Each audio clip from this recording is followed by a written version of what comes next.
Chapter 15. Separate Ways. Hope, Jane Turner, Arlo Sergio, Edward, and Trinity were conversing. Hope was trying to make sense of his forgotten childhood. Edward the cat, after all this time seeing my father dress you up, here you are. Jane, are you sure you have not contacted my mother or father? Jane sighed. Give it time, Hope. Soon you will all be reunited. It is just a complex process that needs to be handled carefully. Meanwhile, you have been safe under Desmond's tutelage. Even though your parents got divorced a very long time ago, this does not mean they do not love you. Love and you are the keywords in that sentence. Love, love, love. Jane pressed her lips, making a duck face as she moved toward Hope's cheek. How do you know that if you never met my mother? Sure, they both fought endlessly in front of me, but the past is the past. Besides, my mother said my dad walked out, having suddenly decided that he did not want anything to do with us anymore. Jane slapped Hope's wrist. Never talk negatively about your parents. Give it time to find truthful answers. Your father did not talk vilely about your mother even though she is a bitch. Give it time to seek your own truth. What she is trying to say without being so abrupt is that justice will come forth, weapons master. I have worked with the justice system and trust me when I say it will all work out in the end because you seek a fair and reasonable resolution. Even if it has been a long time, your day will come to rejoice, Arlo explained, calmly patting Hope's shoulder. Dark Sparrow and Troy Marino met up with everyone. Arlo Sergio gave Dark Sparrow her pamphlet back. A good read. And I do agree that everyone should talk. Get back to face-to-face conversations. Dr. Tracy Jenilan is quite an amazing woman once you read more of her novels. Arlo grinned, observing Dark Sparrow's reaction. Dark Sparrow grimaced. Doctor? What is she a doctor of? Troy interrupted, saying, she is a doctor of psychiatry.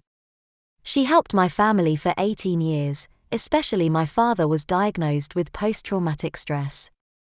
Maybe she is someone you should talk to, Hope, when reconnecting with your family.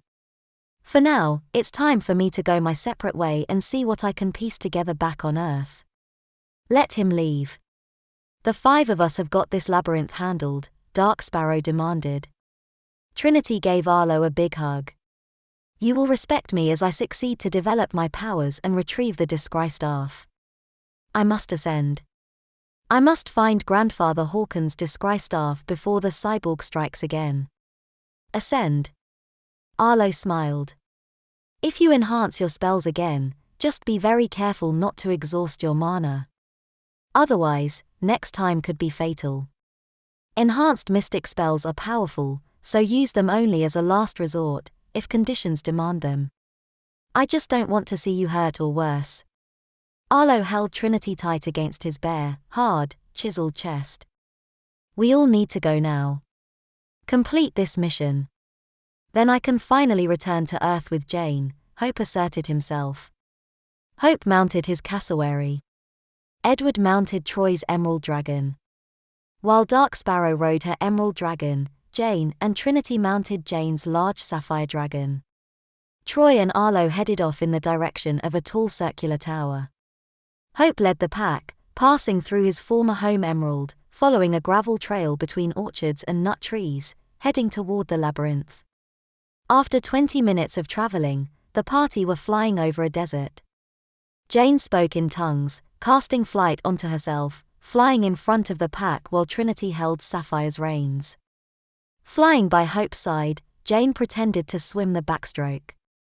Look, Hope, I have been practicing my backstroke. Stop fooling around. Conserve your mana for the labyrinth, Hope demanded, frowning. Jane lowered her bottom lip, pouting. All right, party pooper.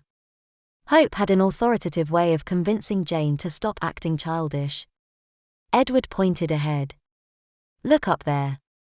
Our labyrinth and the Topaz Mana Tower are inside that rocky mountain. Hope, can we please pull up next to the giant grey boulders near the oasis, please? Jane flew backward in front of Edward. Seriously, Edward, we do not have time for this. We need to complete our mission first, Jane suggested anxiously. I am just making a stop so we can all gather supplies and grab a quick bite to eat. Anyone else want to grab some food? Dark Sparrow looked around, only seeing fine white sand and a cluster of grey boulders. Pulling up beside the boulders, Edward held out his arms. Suddenly the ground began quaking. Stand your ground, Hope ordered. Edward stood relaxed. It is only my gatekeeper. Boulders gathered, connecting to form 7 earth elementals. 6 large elementals and 1 huge earth elemental stood over a hidden steel door. Dark Sparrow's jaw dropped as she stared in amazement. Welcome back, Edward.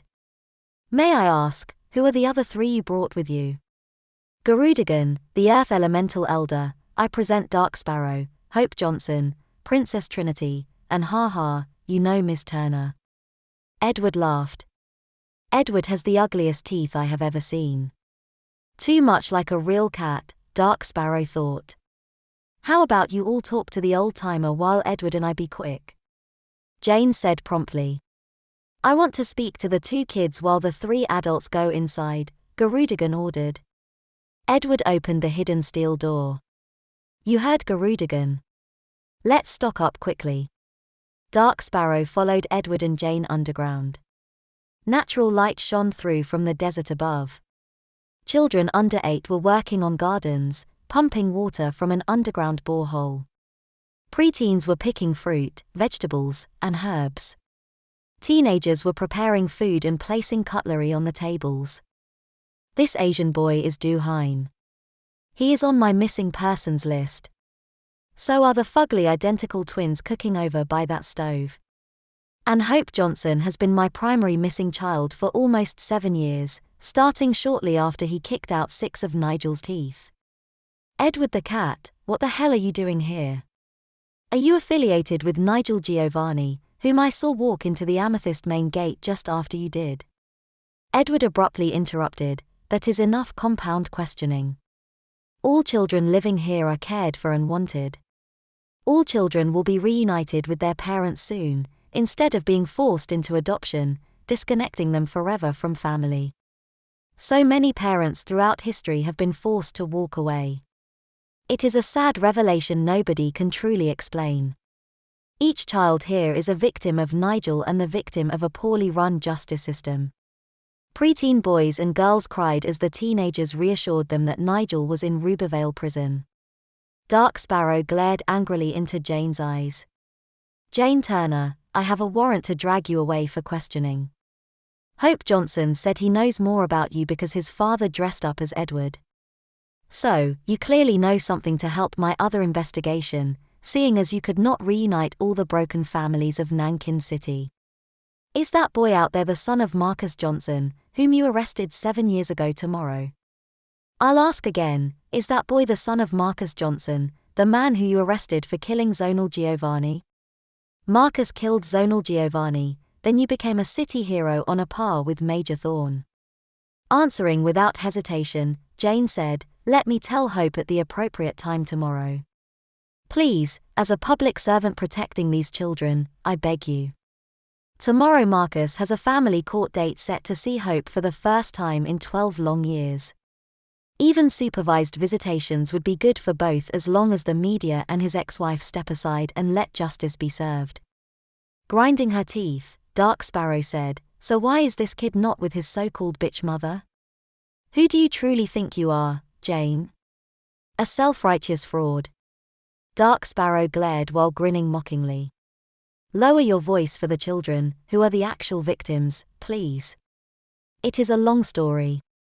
I will give you answers tomorrow. I promise. Or I will turn myself in with these children, and you can claim the reward. Just promise me you will not tell Hope. Dark Sparrow slapped her hand against the stone wall beside Jane's head. You use this mascot to lure these children away from Nankin City. Why do you get to be rich and famous? There are fan clubs dedicated to dressing up as you both. Dark Sparrow stormed off. Please give Jane a fair chance to explain at a more appropriate time, Edward begged desperately. Running past Trinity and Hope, Dark Sparrow mounted her emerald dragon. Take me to the labyrinth and make it snappy. Trinity raced in front of Dark Sparrow. We need to work together. Please wait a few minutes for the others. Stupid princess, once you realize that everyone is alone, you will understand you can only depend on yourself.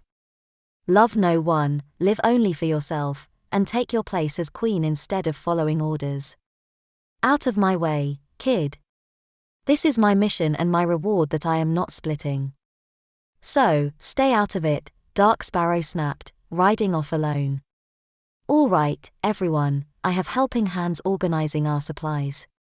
We will follow Dark Sparrow shortly, Jane ordered angrily, clenching her fingers tight. Trinity gazed toward the mountains for a moment then replied, I have read some of her thoughts. Do not take it personally, but it causes her a lot of pain to look at you, Hope, because you look identical to her deceased stepbrother Ken Jonkers, who was brutally stabbed by Zonal Giovanni. Facing Hope, Trinity whimpered. Dark Sparrow knows your father. I read her thoughts. He gave her the name Dark Sparrow. My vision was blurry, but if I can read her mind or merge bodies with you, then perhaps I can find the answers you have desperately been seeking. Hope held Trinity's hands. We should merge after we have finished our quest and are in an isolated area thinking about what we both know about my father and my past childhood in Nankin City. Arlo took Troy to a tall round tower. Blood test, sir, a metallic amethyst elite ordered. Arlo placed his index finger on a steel table as a tiny needle took a blood sample. On the monitor read the following, Arlo Sergio. Blood type, B positive. Arlo washed his hands and covered the wound on his finger with a band-aid. Go right in, sir. Electronic steel door opened slowly as Arlo and Troy stepped through. Troy asked curiously, what is the deal with the blood test? This device uses blood samples to monitor all worldly travel and to protect us from immediate identity theft. Sorcerers cast disguise spells changing appearance, and Cyangans shapeshift by way of their blood. Blood transfusions are also common. That is why Jane's shadow clones are more effective. This method is the only way to safely monitor who is who when portal traveling. In the center of the tower was an elevator leading to 12 platforms, each with a large round metallic ring. See here, Troy, this elevator can take us to different locations, all of them carefully checked, ensuring safe passage to other planets. Gate 7 is for Earth, but for now I must show you planet Siona, where Scientist and other Cyangans reside. He is showing me the planet where Scientist comes from. I do not entirely trust this guy, so I'd better be ready to submit him, Troy thought. Arlo smirked. Troy, I am sorry to read your mind. Do not submit me. This is something you need to see for yourself. Work out for yourself through Gate 12 what you want to believe when imagining our vast universe. He stepped over a wide gap onto Platform 12. Wait a minute. It takes time to open a portal between worlds. Speaking in tongues and waving his hands around, Arlo opened a red portal gyrating clockwise. Trinity did this yesterday just before we met Desmond and Hope. We traveled here from the old abandoned warehouse where that Jonkers guy was murdered by Zonal Giovanni. That was 7 years ago today, and then tomorrow is 7 years since Marcus killed Zonal Giovanni, Troy explained. Not everything may be as it seems, Troy. Gravity here is twice Earth's gravity, not that it will be a problem for your constitution. Stepping forward, Arlo was sucked through the black hole while Troy jumped through. Flashes of light passed by as both men stepped onto a dark purple and blue massif, looking across a far distance to a technologically advanced world. 2 full moons were clearly visible in the night sky, illuminated by a vast number of stars. Gravity is pushing heavily against my body, yet I can breathe easily here. The oxygen is so much cleaner, not tainted by pollution. Troy noticed starships and huge horned monsters. What about training here before I make my comeback in the MMA? Arlo grinned. After our cyborg traitor is apprehended and I and the metallic amethyst elites have used our psionic powers to compel the people of Nankin City to forget about what has happened, then sure. I will personally arrange a sparring match with you or maybe even invite Major Thorn. Arlo pointed. Look over there, my friend. That is the Diamond Mana Tower, standing at 200 feet high and 100 feet in diameter. Located on Earth at the same axis should be the Nankin Public Library. This planet is smaller, so it requires careful planning when traveling between worlds. Did you know Australia is moving northward and slightly to the east by about 8 inches each year? Arlo handed Troy a telescope. Look through this telescope and tell me what you see. Observing in the distance, past the Diamond Mana Tower, Troy replied, I can see volcanic magma violently erupting. The axis on Earth must be Gwenvale. Following the same math as on Albac, I presume that would be at the Topaz Thieves Guild and Labyrinth. Troy asked, so, if you opened a red portal to Siona while at Gwenvale or at the Topaz Thieves Guild, then your enemy would be sucked through, smothered in magma? If a red portal only sucks through a vacuum in one direction, then this would make it the perfect place to kill someone without a trace. Or what if a red portal gyrates counterclockwise and creates a black hole vacuum, sending magma to Earth? Maybe build an island over an iceberg or send resources between planets. From Emerald, Desmond could send food straight to Dr. Axel Chase's basement. I mean to say this is exciting. I want to see more of the universe. We could end world hunger. Troy gasped. Arlo nodded. Yes, it's possible, my friend. As a mystic, I need to understand and consider all laws of physics with each decision made. Very soon Albac will have more of Siona based there, but our Queen's lack of understanding of how immigration will cause an imbalance to the worlds currently prevents this. The Diamond Mana Tower will be brought to the dead center of the Sarina gem fields. Troy did not know how to respond. He was thinking impulsively, mumbling about vast possibilities. Arlo said, look at the six-winged bird landing on the dead oak tree over there. Arlo observed the area nearby. It is landing on a treetop, curling its 6 wings, forming a cocoon. A six-winged bird landed on a treetop. What is so special about that? The gigantean tree moved with its pointy branch fingers, grabbing the bird and shoving it into its wide mouth. That is sick, dude. What is up with this planet? I am shaking all over seeing a tree-eater bird probably my size. Arlo opened the red portal back to Albac. Troy noticed the ground was marked as the precise spot for planetary travel. Albac and Earth are environmentally very similar, however, no two worlds are environmentally the same. The universe was never meant to contain a multidiverse planet. How would you feel about meat-eating trees in your backyard if an environmental imbalance caused them to grow to a size category larger than a blue whale? Don't get what I am saying wrong, I have Cyangan friends, Arlo explained defensively. Troy frowned. Embracing diversity gets confusing beyond an ethical code, more complicated by political correctness and some kind of unwritten law implying that we are to please every walk of life. No one truly embraces diversity without mentally getting bogged down. Except for comedians, they offend all types. Though it was a deflection, when I was doing a therapy session with Saldek, he seemed to overcomplicate the diversity subject to ignore the actual reason for doing therapy, because Nigel got too close to David. Arlo glared at Troy for a moment before asking questions. Troy, is it okay for a man and a man to kiss then call that embracing diversity? I guess somehow that works. Troy, is it okay for a woman to get married to another woman? Law says that is okay, not that I 100% agree. However, it does not mean I would not put that aside to help my fellow Nevs. Interesting, Troy. What about a man marrying a goat? Arlo winked flirtatiously. Troy paused for a moment then laughed hysterically. Troy, what about in a court of law where somehow scientists claim that a person cannot help who they are because it's in their genes? Then a man legally marries a plebidactyr, even though there is a huge mental gap between the average man and a plebidactyr. I guess 3 heads are better than 1. What is a plebidactyr? A 3-headed platypus with tough skin. Therefore, when embracing diversity, do we allow creeps like Nigel Giovanni to express their sexuality openly in the confines of our homes?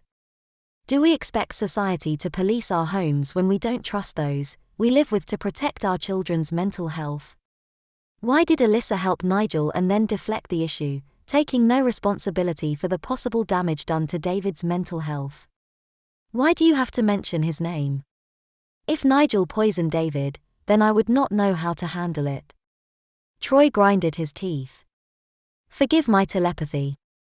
I know you're feeling more resentment toward Nigel than toward the mission at hand. As hard as it is, you need to let it go. Nigel was not that bad. He needed help, just in a different way. Trust me when I say that your fight is not against Nigel. We all have guardian angels looking over us every day, even when we are at our most vulnerable. Troy Marino, you have a responsibility to assemble more Nevs and take control of Nankin City. That is your fight, not the type in the cage that you used to do. You must fight in numbers, protecting family. I know your father, Mervyn, would lay his life down for David if necessary. Troy shook Arlo's hand. Thank you, Arlo. I will see what Nevs are available to be prepared to assist. Just don't mention Nigel to me anymore as it angers me too much. Instead, I look forward to seeing more of the universe, though a planet without flora-eating fauna would be nice.